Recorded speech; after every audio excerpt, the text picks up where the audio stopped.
Before you go and say something like, "Take your stinking paws off me, you darn dirty ape," maybe ask yourself if they're just trying to help patch you up.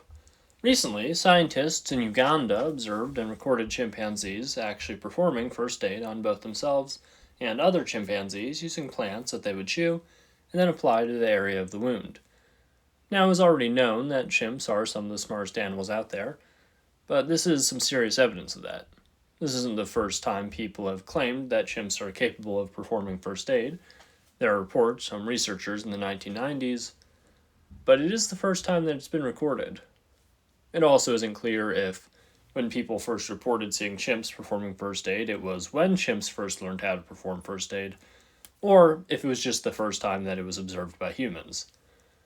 Now, the reason that I find this story so interesting is that in addition to chimps being observed performing first aid, they've also been observed using tools, including using rocks as crude hammers and even sharpening sticks to fashion them into spears.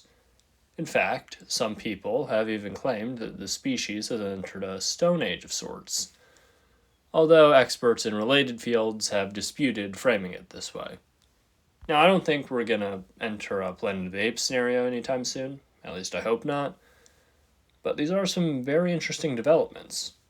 Now, one thing that does intrigue me about all of this is the fact that chimps are one of the only species, besides humans, to ever go to war with each other.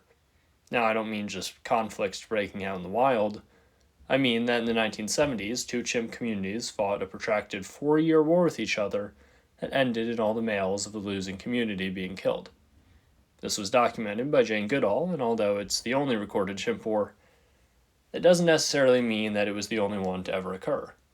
Now, what I have to ask myself is, given how war can in many ways speed up the rate of technological innovation for humans, what will chimpanzees' use of technology look like in the future?